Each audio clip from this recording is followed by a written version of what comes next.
Você já se perguntou qual a diferença entre evangelização e apologética? Ou se a apologética, por exemplo, entra quando a gente está evangelizando? Ou se a apologética pode espantar as pessoas, né? Ser agressiva e as pessoas não darem mais ouvidos? Se você tem esse tipo de pergunta ou alguma parecida com essa, fique até o final do vídeo que eu vou tentar respondê-la biblicamente de forma mais clara possível para você. Então, roda a vinheta.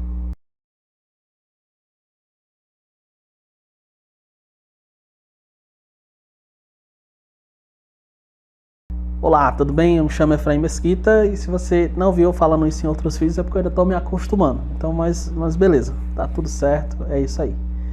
Enfim, qual a diferença entre apologética e evangelização, certo? A primeira coisa que nós precisamos é definir ambas as coisas. Primeiro, evangelização. O que é evangelização? É comunicar o evangelho, certo? É quando a gente repassa, compartilha as boas novas do nosso Senhor Jesus Cristo. Para você se aprofundar um pouco melhor sobre essa expressão, sobre o que é isso, eu vou deixar dois links aqui, um sobre o que não é evangelização e um sobre o que é o evangelho para você assistir. Eu não sei se vai aparecer por aqui, por cima, no caso, sei lá, ainda estou me localizando nesses trecos aqui. Ou aqui embaixo, independentemente você vai ter os links aí para assistir, certo? Mas enfim, a evangelização essencialmente é isso, é o ato de repassar, comunicar o evangelho para outras pessoas. Então, o que é a apologética? A apologética essencialmente, ou como comumente é chamada, certo? Em qualquer livro que você pegar sobre o assunto, é o ato de você defender a fé, certo? Defender o que você crê. Ah, é defender Deus? Não, não é defender Deus, certo? Não é defender a Bíblia em si, mas é dar respostas aos questionamentos. Eu acho que com esse tempo todo que eu lido com essas coisas, né, como cristão e tudo, eu acho que defender a fé não é necessariamente um termo tão bom, né? Eu prefiro utilizar o que o apóstolo Pedro utiliza. Por exemplo, em 1 Pedro 3, versículos 15 e 16, ele vai falar, até porque esse é um dos principais versículos sobre isso, porque ela utiliza a palavra apologeu, né, que é apologética. Ele vai dizer assim: antes, santificai ao Senhor Deus em vossos corações e estáis sempre preparados para responder com mansidão e temor a qualquer que vos pedir a razão da esperança que há em vós, tendo uma boa consciência, para que naquilo em que falam mal de vós, como de malfeitores, fiquem confundidos os que blasfemam da vossa boa conduta em Cristo, certo? Então, a apologética, na verdade, é responder com mansidão e temor a qualquer pessoa que pede a razão da nossa fé, ou que coloca algumas questões que nós não cremos e que nós precisamos responder, certo? Então, a apologética é essencialmente isso, dar respostas da nossa esperança, responder aos questionamentos, ou muitas vezes defender a nossa fé diante de questionamentos que são mais agressivos, né? Por exemplo, se a gente for para Filipenses, eu atualmente estou, né, expondo Filipenses na plantação. Possivelmente, se você ver muito tempo depois disso, provavelmente eu não esteja mais em Filipenses. Mas em Filipenses ele vai colocar algo assim bem interessante, ó. No versículo 17 do capítulo 1, pelo menos na minha versão ACF, né? Algumas versões estão no versículo 16. Ele vai dizer assim: mas outros por amor, sabendo que fui posto para defesa do Evangelho. Paulo, ele se via como alguém que foi colocado em um posto, né, em uma posição para defender a fé. E como é que ele fazia isso? Ele fazia isso, por exemplo, diante de juízes, diante dos acusadores, diante dos imperadores, governadores, né? Você vê isso, por exemplo, no livro de Atos, onde ele vai sempre questionado, sempre que apontado sobre o que ele crê, ele vai fazer um discurso de defesa. Só que não um discurso de defesa essencialmente pessoal, mas mostrando que Jesus morreu, que Jesus ressuscitou ao terceiro dia, que era segundo as Escrituras, que foi prometido. Isso você vê no próprio capítulo de sua conversão, no capítulo 9 de Atos, né? E ele se via como alguém assim. Então os líderes, né, são colocados nesse posto também, para defender a fé. Mas irmão, aí está dizendo de Paulo, e que ele foi colocado. Será que a gente deve também fazer isso? Certo? Eu lhe dei o texto de 1 Pedro, certo? Agora eu quero lhe dar um outro texto, mas ainda também de Filipenses, né? Eu quero te dar agora o texto de Filipenses 1, versículo 27 ao 30, que tem uma coisa muito interessante, que diz assim: somente devei portar-vos dignamente conforme o evangelho de Cristo, para que, quer vá e vos veja, quer esteja ausente, ouça acerca de vós que estáis no mesmo espírito, combatendo juntamente com o mesmo ânimo pela fé do evangelho, e em nada vos espanteis dos que resistem. Ou seja, nós temos aqui uma questão de que Paulo estava preocupado com a unidade dos filipenses, e uma dessas ações de unidade com os filipenses era que eles estivessem unidos, certo? Combatendo juntamente com ânimo, com o mesmo ânimo, pela fé do evangelho. E essa palavra fé, aqui nesse texto, significa o conjunto de ensinamentos que nós temos no evangelho. Em algumas traduções, não sei se a NAA e a NVI vão colocar assim, se eu não estou enganado, tá? Eles vão colocar como a fé evangélica, né? Ou seja, pelo aquilo que nós cremos a partir do evangelho. Então nós precisamos combater juntos os ataques, sem medo, sem nos espantar, sem temor aos que resistem contra a mensagem do evangelho. Então, novamente nós temos aqui mais um versículo que nos incentiva a combater, né, as mensagens, aos pensamentos contrários que são e que ferem a palavra de Deus, e especificamente no caso aqui a fé evangélica, certo? O outro texto interessante é o de Judas, né? Não Iscariotes, mas o outro Judas, quando vai escrever a sua epístola, ele vai escrever com esse propósito também, e vai utilizar o mesmo termo de fé. Por exemplo, Judas 3 diz: amados, procurando eu escrever-vos com toda a diligência acerca da salvação comum, tive por necessidade escrever-vos e exortar-vos a batalhar pela fé que uma vez foi entregue aos santos, certo? Então aqui a palavra fé, por exemplo, ela significa o conjunto de coisas que nós cremos, ou conjunto de doutrinas que nós cremos. E novamente, exortar-vos a batalhar pela fé que uma vez foi entregue aos santos. Ou seja, não é somente um papel dos líderes, mas é um papel nosso. Então fica muito claro diante destes textos que nós precisamos responder àqueles que nos pedem a razão da nossa fé, combater, né, aos falsos ensinos, as coisas que contrariam a nossa fé evangélica, porque foi nos entregue, né? É uma ordem para a gente.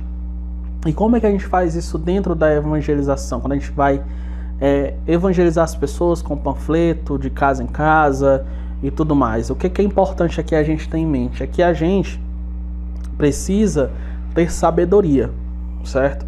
Alguns irmãos, com sua ânsia ali de combater o catolicismo, muitas vezes já chegam com 2 pés na porta, dando a voadora no meio do peito da pessoa que está lá ouvindo, né, a mensagem, que abriu a porta. Os santos aí, a cor do capeta, entendeu? E aí nunca mais voltam, certo? Não é uma atitude sábia, não é bíblico, certo? Essencialmente, nós precisamos ter a sabedoria, ser maleáveis, né, nos adequarmos ao contexto, como dizem Tiago, porque a violência, né, e esse tipo de atitude de chegar com a voadora no meio do peito da pessoa que vai ser evangelizada, porque ela tem santo ou porque ela é um relativista, é um comunista, um feminista, é diabólica, ela é mundana, certo?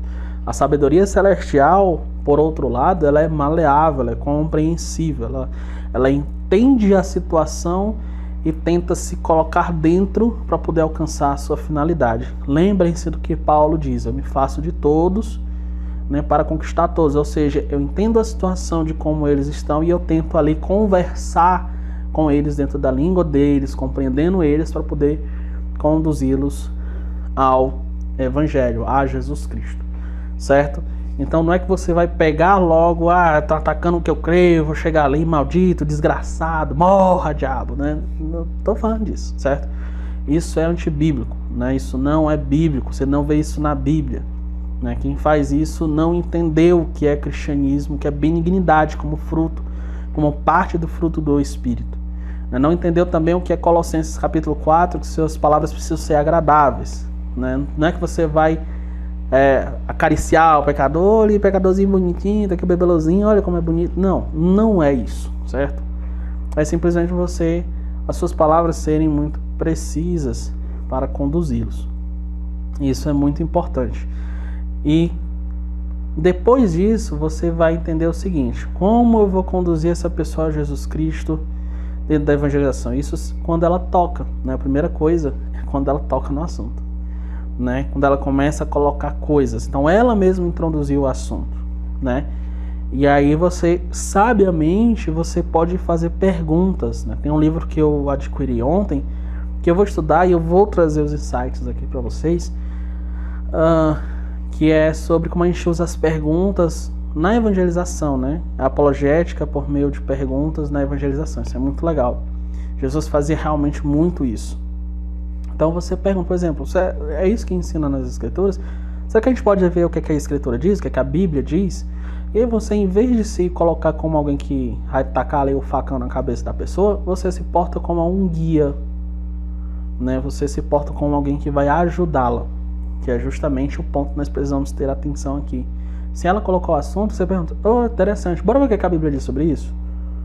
Sabe, o que a Bíblia diz sobre isso? O que é realmente? Então você conduz a pessoa ao que a Bíblia diz, certo? E aí começa depois a mostrar incoerências lógicas. Poxa, a Bíblia está dizendo isso aqui, mas você afirmou isso, entendeu? Você começa a apontar para ela a incoerência do pensamento dela, certo? Então a apologética ela é colocada, primeiro, dentro da evangelização, com sabedoria. Segundo, com perguntas, aproveitando os próprios assuntos que as pessoas mesmas colocam, certo? Então esses são pontos normalmente que eu vejo. Outra situação que aí entra uma questão muito legal é quando a pessoa mesmo pergunta. Depois que você evangeliza, como eu já vi muito acontecer, a pessoa vai dizer assim: oxe, eu ouvi sobre isso, a palavra de Deus mesmo diz isso, você poderia me mostrar o que é que você acha, né, sobre determinada coisa? E aí você tem a oportunidade, né? Deus está abrindo ali a oportunidade para que você explique aquilo para ela, que é muito legal, né? Quando isso acontece. Na faculdade, por exemplo, eu tinha muito isso. Eu coloco minha experiência porque aqui eu me lembro agora, né? Não por causa que eu sou o padrão, né? Deixo isso bem claro para que ninguém me entenda errado, ninguém tem uma visão errada também sobre isso, mas é mais uma questão que eu estou me lembrando. Que a pessoa, ela diz: poxa, o que a Bíblia diz sobre casamento, né? Porque eu não me vejo casando, né? Hoje mesmo eu postei sobre divórcio e tudo, eu era uma feminista. Então eu não cheguei lá, você tá pensando que por causa do seu feminismo do diabo e tal. E aí eu passei umas 3 horas, literalmente 2-3 horas ali com ela, mostrando biblicamente, mostrando as consequências lógicas do pensamento dela. Lógicas, quando eu falo, são conclusões, são consequências inevitáveis do pensamento dela, e também mostrei consequências inevitáveis se você segue realmente as Escrituras e tal. E no final da conversa ela foi e disse: eu nunca tinha visto isso, ninguém nunca tinha me explicado dessa forma, né? A maioria das pessoas são agressivas, né? E isso acaba fechando muitas oportunidades. Então a evangelização e a apologética, elas andam muito juntas, mas nem sempre a apologética vai estar na evangelização, no ato de comunicar o evangelho, certo? Mas sempre que houver necessidade, deixa eu passar o capeta do som. Pronto, Satanás calou. Sempre quando houver oportunidades para você dar razão da sua fé, da sua esperança, sempre que alguma coisa atacar, né, ou que você crê, você vai por essas vias, com sabedoria, com perguntas sobre o que é que realmente a Bíblia diz e também aproveitando os ganchos dela, né, ou que ela perguntar para dar respostas bíblicas. Então é assim, é essa a diferença de apologética para evangelização, e é assim que a apologética muitas vezes adentra no ato da evangelização, certo? Então eu espero que isso tenha ficado claro. Se não ficou claro, comenta aqui nos comentários, eu vou responder para você. Se você quiser algum material de indicação, também pode mandar pedindo nos comentários, ou até melhor, você pode clicar aqui no link que tem aqui embaixo na descrição e entrar no nosso grupo, e lá você pode conversar, tirar suas dúvidas. Não é um grupo de debate, não é um grupo para poder ficar lá mostrando a sua posição, é um grupo de comunhão, é um grupo que nós vamos conversar bastante sobre muitas coisas. Eu ponho alguns materiais, ajudo ali o pessoal, né? Além de, por exemplo, ajudar o pessoal da comunidade Raízes, que é onde eu estou mais engajado, certo? E é isso, né? Se esse vídeo te abençoou, né, trouxe clareza para você, compartilhe ele, clique no sininho, se inscreva, né? Curta o vídeo, isso vai ajudar bastante ao YouTube espalhar os nossos vídeos, né? Depende muito desse tipo de engajamento, infelizmente, né? E felizmente também, porque só conteúdos bons normalmente vão assim, mas às vezes nem tanto, né? No mais, é isso, né? Espero que tenha edificado você. E até a próxima. Valeu!